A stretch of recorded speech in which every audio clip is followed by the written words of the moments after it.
Alrighty, so we're gonna do this again. So I'm going live again. So this is gonna be if you're somebody that struggles with releasing the past, then this live is definitely for you. And I'm gonna show you a strategy that I use to help release what no longer is serving you.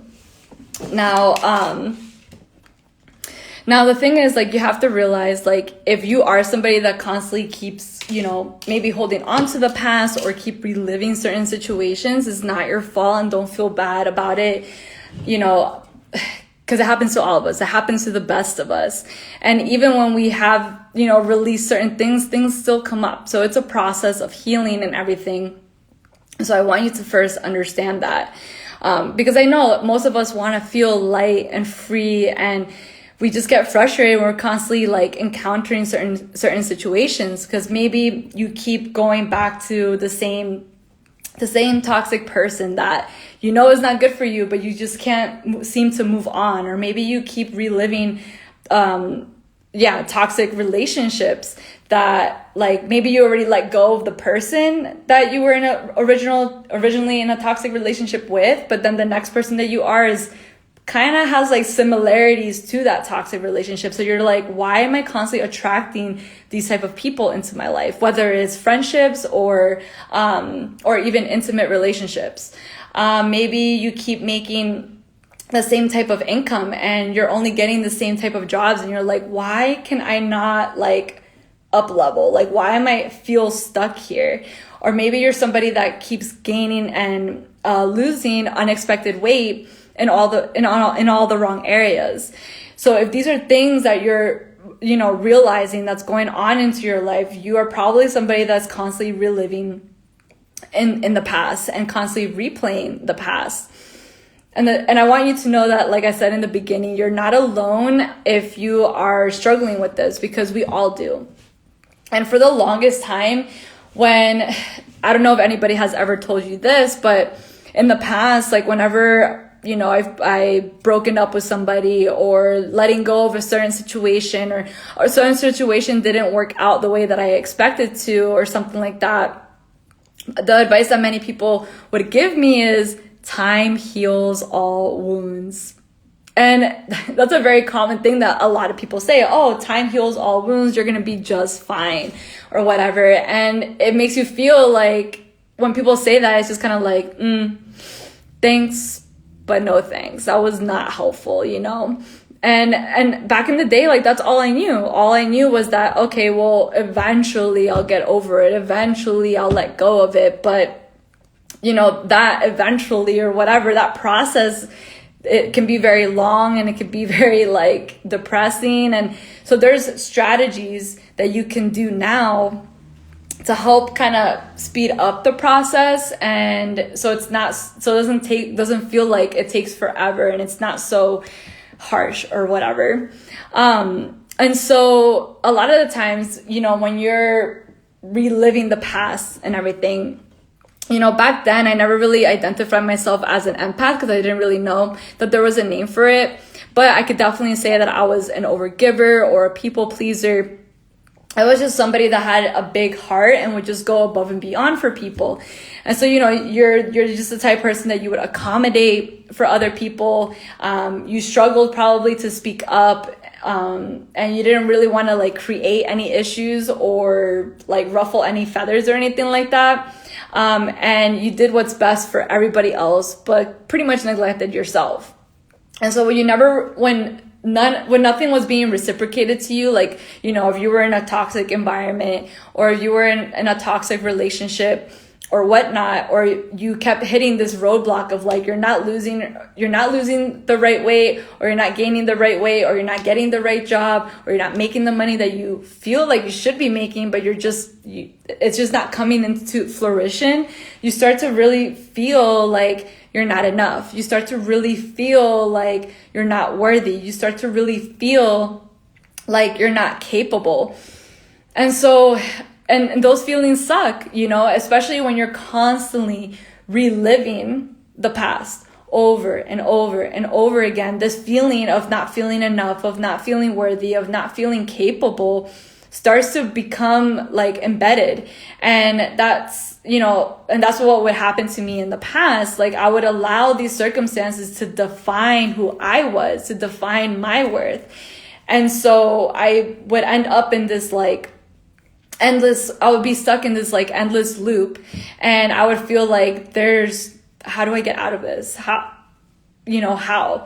And like I said, most of the advice that I would get is just that time heals all wounds and just move on, like just do it. But it's like, it's not that easy, especially if you're somebody that is an empath and like has a lot of feelings, and you only want to see the good in situations and stuff like that. And so the first step for sure is identifying that these things are even happening in your life. And awareness is everything. Once you have the awareness, then you can start moving pieces around. And that's when everything in your life starts to truly change. And that's where it started to really change for me too, because, if you start to not live life like blindly, you start to like kind of question things like, wait, why I'm in this relationship, but this person's not really reciprocating with me, and like I've been doing all these things or whatever. You start to like realize like I deserve better, but how do I get out of the situation, right? And so or how do I heal from the situation? Like once I've let go, like how do I heal myself from it? Like because a lot of the times what happens is that, especially as an empath, as somebody who has such a huge heart and gives, right? And who is always there for people or for healers and people that of service, right? Sometimes what happens is that when you encounter a situation where there's a deep emotional experience involved in it, what happens is that an energetic cord is pretty much created. I mean, there's energetic cords for a lot of things, but it becomes very it clings onto you. It just attaches to you, that situation or circumstance or person or whatever, and you can't seem to like let go, right? So these energetic cords form, and so there's different ways to cleanse yourself, to protect your energy, to protect your well-being. And that's one of the strategies that I'm going to show you today on how to do that. But something else that I wanted to make sure that I touch on is that if you are aware that you're reliving certain situations in your life and that they're reoccurring, I want you to know that a lot of it has to do with what you are focusing on. So I realized that I was focusing so much on the past. I was focusing so much on the problem versus really looking for a solution. And things like this is what we're taught in society. We're taught like to gossip. We're taught to complain. We're taught to, just marinate in the problem, right? Versus really looking for a solution and really looking at ourselves and seeing how can we, be better type of deal, instead of being like, what's the word? I can't think of it right now, but yeah. But anyways, so just keep that in mind. What you focus on is what you attract.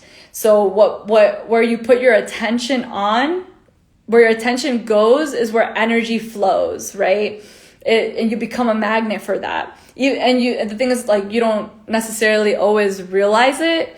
And so that's why having the awareness that, okay, because I've been focusing on this problem or situation or circumstance, I constantly keep attracting it to myself.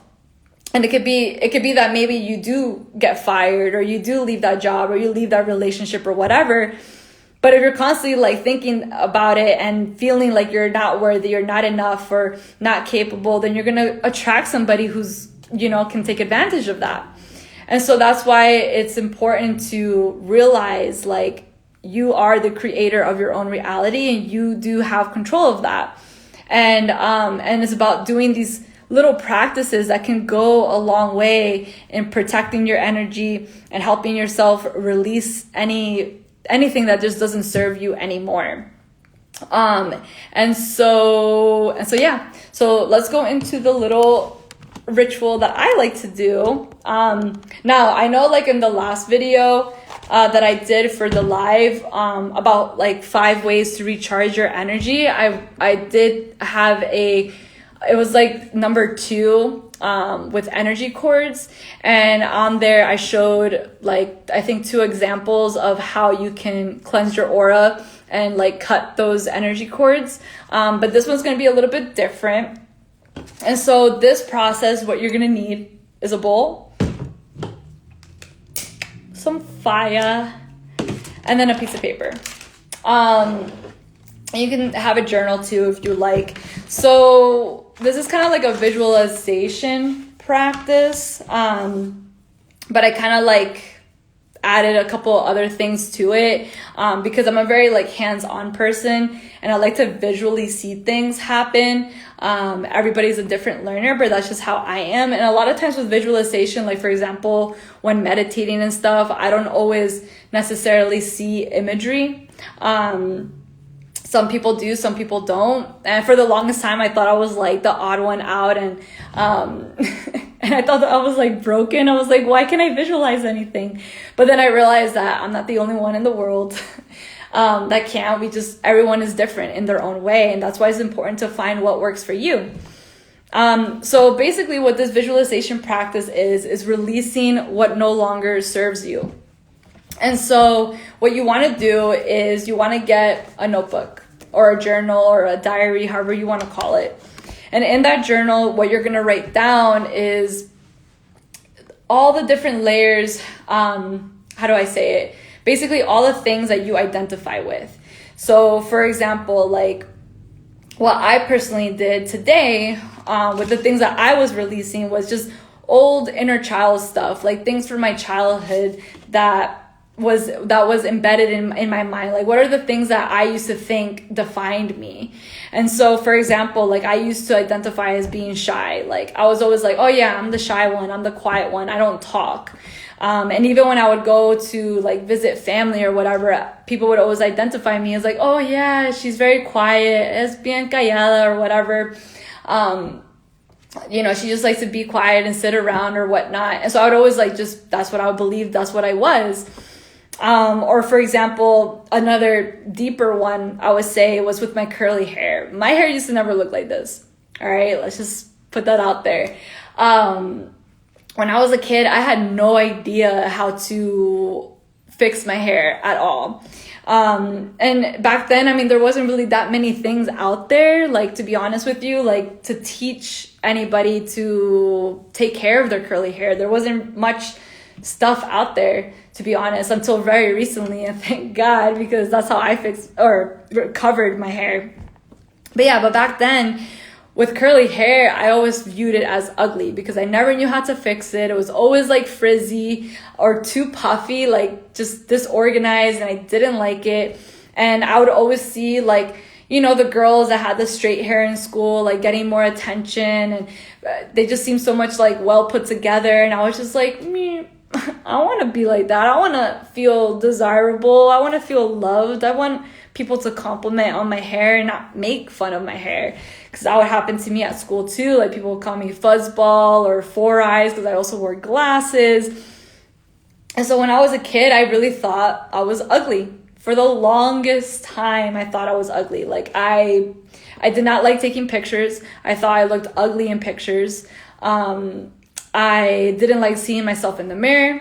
I would purposely wear like bigger shirts. That way, like you couldn't see my body. There was a lot of things that I was just very self-conscious as I was growing and going through puberty and stuff, like that transition, which is very, very rough for me. And I always identified that I was ugly. And even like when my parents would say, oh, you look really beautiful, I never really believed them, because I was like, oh, you're my parents, like of course you're gonna call me beautiful. Like even if I had like one eye, you would still call me beautiful. That's what I was saying. That's how I would act. But it's because it's just what I saw in school, right? So those experiences were embedded in me for a very long time. And for a very long time, I did not think I was pretty till I think until I actually met my boyfriend, like that I have right now, that I actually truly am embracing my beauty, and when I see myself, I actually see something beautiful. But yeah, it took a lot of healing and looking past that. So anyway, so those are kind of the things that you can write down, right? You want to get deep, in other words. You want to get deep with the things that you went through in your past. And now you don't have to go into your childhood if you're not ready to dive deep into that just yet. You can do maybe something recent that has happened to you, something that you've had a very emotional experience with. And you could write down what that experience made you feel like. How did you identify yourself after that experience? Did you feel, like you were a failure? Did you feel like you're not worthy? But like dive deep, get into the meat of it, right? And write down exactly what it is. Like here, for example, here's another example. Here's a good one. So this one that I wrote here. In the past, I used to think, especially growing up and going through puberty and stuff, that pretty girls are photogenic, looked older, and had boobs. And that was one of the things that I wrote down on here. And it's because that's what I truly believed for a very long time. Because first of all, I personally believed back then that I was not photogenic, that I was ugly, and that I looked like a little boy is what I used to believe I looked like, and that being a woman meant that you had big boobs. And because me growing up, and now I have small boobs, and so I have, for a very long time, me and my body, I did not love my body for a very long time. But over the past 6 years of my self-love journey, I've made peace with a lot of things and have fallen in love with myself more and more each and every day.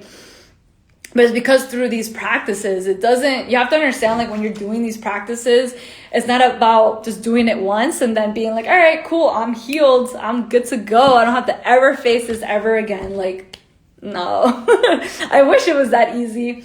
I wish. It really just is going to depend on how emotionally attached you are to that situation and how much it triggers you, when you do encounter it. And you'll know, like, when you're going through life, like, you'll be like, oh, I thought I already dealt with this, but it's coming back up, it's resurfacing. Why am I feeling this way? And that's a moment for you to be like, all right, I need to relook at this, at this moment, find out why am I being triggered right now, and let's dive a little deeper into it. But you have to do the work. You have to do the work. No one can do the work for you. That's all I gotta say. No one can do the work for you.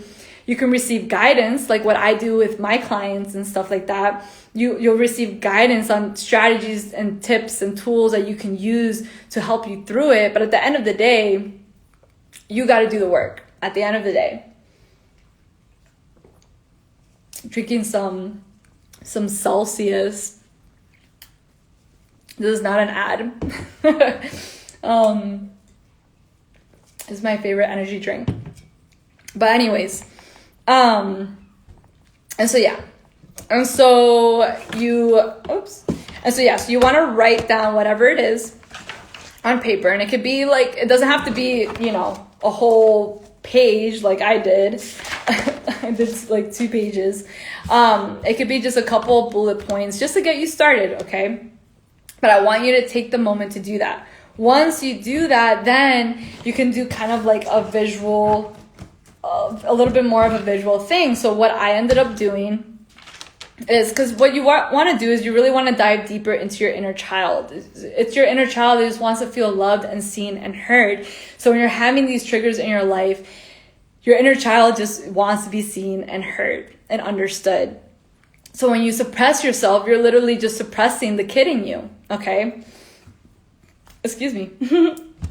And so what you want to do is you want to allow your inner child to express itself. So in my case, I did a lot of stuff that was from my childhood when I was growing up, probably from elementary to middle school. It was a lot of things that I wrote down on there. And so what I ended up doing is I drew it on paper. So you'll see like crying face, me in curly hair, what I thought a pretty girl looked like, hiding a sad flower. So I did a couple things here, right? So I kind of like allowed my inner child to just get creative and go with it. And it's not about judging yourself. I mean, like, look at my drawing of myself. Anyways, it's not about getting judgmental about your artistic ways. It's just let yourself be and draw and whatever it is that you want to express it. Now, obviously, there's things that I didn't know how to draw, so I wrote out the word that I wanted to emphasize or whatnot. And then once you have it on here, okay, this is another important thing. Sorry. So what you want to do is once you have it on paper, you want to acknowledge the experiences that you've had. You want to realize that everything that you go through in life, the experiences that you've gone through have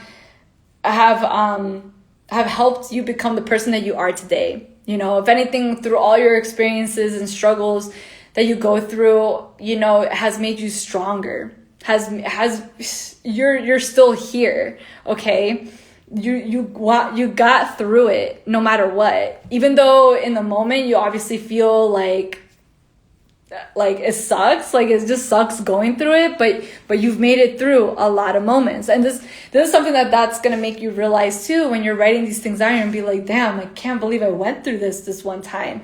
And it's a good realization to have with yourself, to show yourself that you are more than capable and that you are worthy and that you are so strong and so courageous and brave.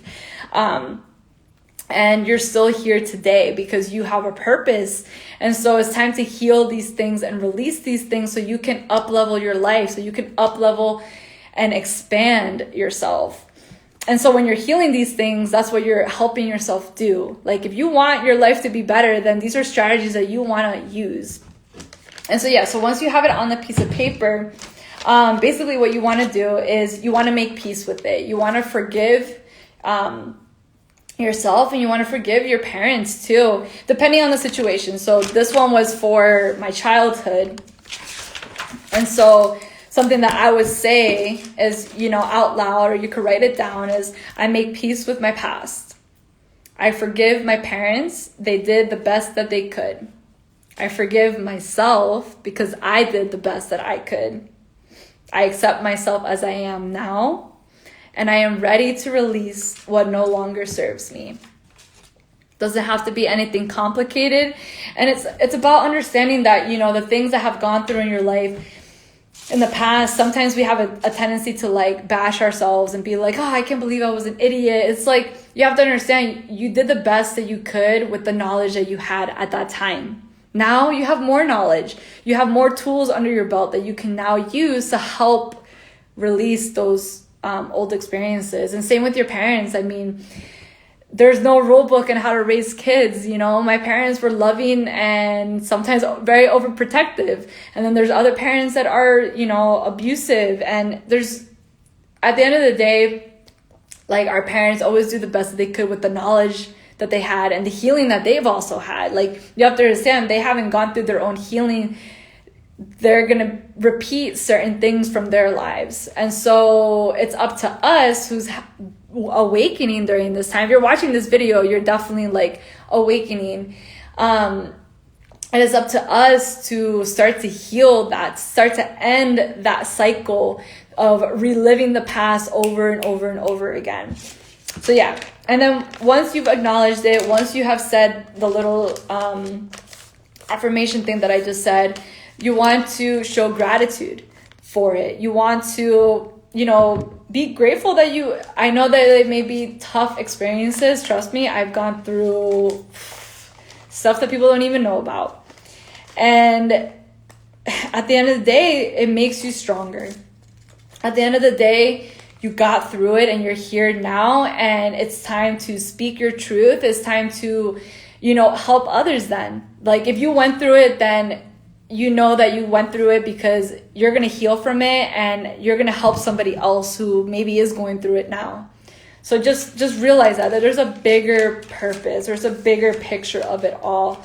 And so anyways, so after that, you want to like rip it up to kind of symbolize that you're ready to release this old reality that no longer serves you. It served its purpose during this time. If it still keeps coming up in your life, understand that your mind is just trying to protect itself, you know?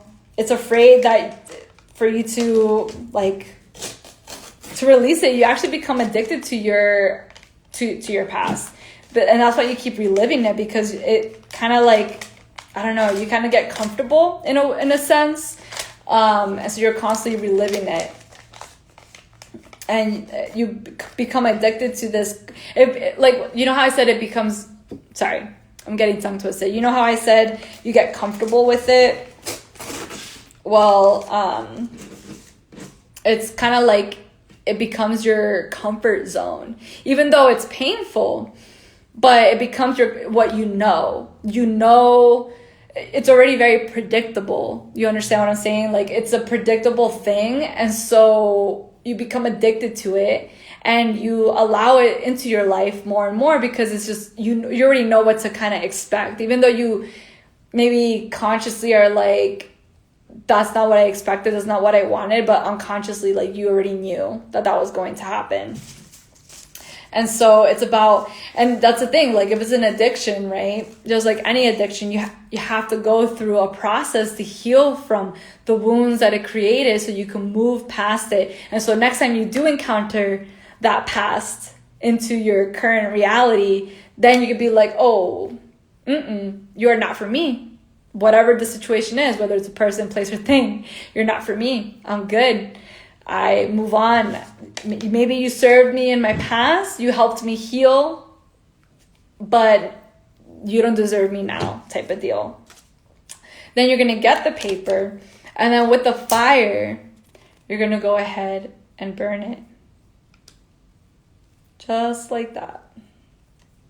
And that's why you want the bowl, so you could put it in there and allow yourself to release the past that no longer serves you.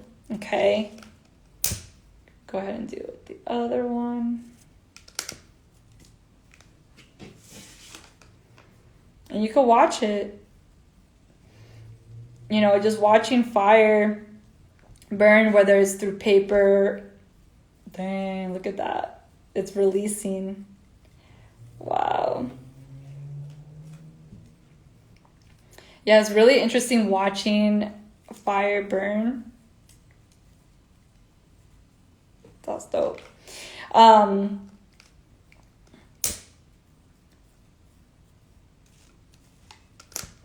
There you go. Release. You can see the flames just getting bigger on its own. Wow. Yeah, it's pretty cool watching it. It's very meditative, to be honest with you. Sometimes it burns really slow, sometimes really fast. That was a huge flame, so that was definitely something big that I was releasing. And you're going to feel it. You're going to feel like what it is, you know, that maybe you have been holding that on for a very, very long time. And then this last part. And let that go. And then, yeah, and that's part of the practice. And something that I was actually realizing today when I was actually doing this, Dan, you saw that flame? That was crazy. That was a big one. Wow. Crazy. So I was going to say something that I was realizing is that it's funny that I was doing this practice today on my own. And as I was journaling, I realized, I was like, oh my God, I'm on my period. And that's kind of funny, because being on your period, you're shedding, you're releasing the old, bringing in the new, releasing the old, bringing in the new. And so it's just very symbolic of all of that. And I want you to know, like, you don't have to wait for a full moon to come, or, you know, for certain events to come for you to do these things. It's about listening to your own intuition, listening to your own guiding system, and allowing yourself to be the leader. Don't always be the following the leader. thing, you know? Like, yes, there's going to be people that are going to be, well, you know, more experienced in certain things and that can provide more information and stuff like that, which is great. But at the end of the day, don't lose the trust within yourself, you know? And so I thought that would also be a great thing to do, like whenever you are on your period and you're going through this process of reflection and reflecting on your life. And typically when you're on your period, you're a little bit more reserved into yourself and stuff like that, and that's how I was like the past 2 days. And so that's a great time to do a ritual like this and kind of like embrace the womanhood, embrace your period. I know there's a lot of like negative feelings around it and stuff like that, and so this would be a good way to build that type of connection of releasing things. And like I said, this practice is something that, you know, this practice is something that you are probably going to want to do more than once. Like I said, like there's things that, you know, the things I wrote in my journal are things that I've actually, you know, in the past have written about. And like I said, like sometimes you feel like you've healed certain parts, and then if it gets re-triggered, okay, relook at that moment. Don't judge yourself for feeling triggered. Just be like, ooh, I feel this. Okay, why am I feeling this? Let's look a little bit deeper into this, and maybe you can, you know, do this ritual to help you release it. And it's just a very symbolic thing. Like I said, you don't need to do all this. You can just simply journal it, speak it out loud. But I'm a very visual person, and I like to I'm hands-on, so I like to do things physically.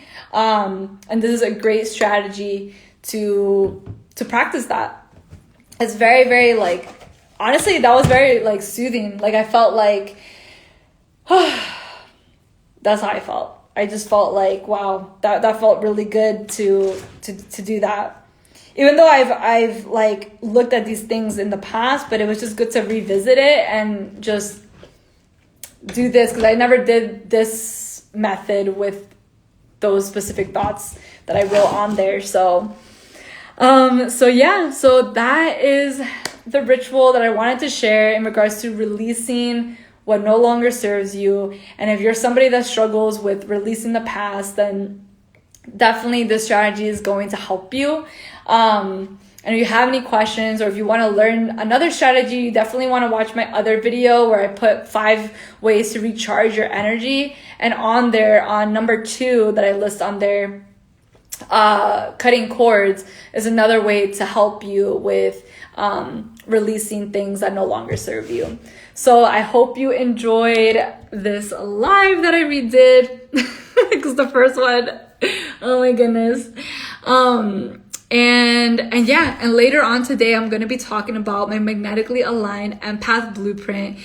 I'm so excited. It is my 90-day program that I just released, and it's open for enrollment. I'm not going to talk about it on here because I've already gone live for a pretty long time. So I will be talking about it on my Insta story. So stay tuned for that. And make any comments below if you have any questions, if you resonated with anything that I've mentioned on here.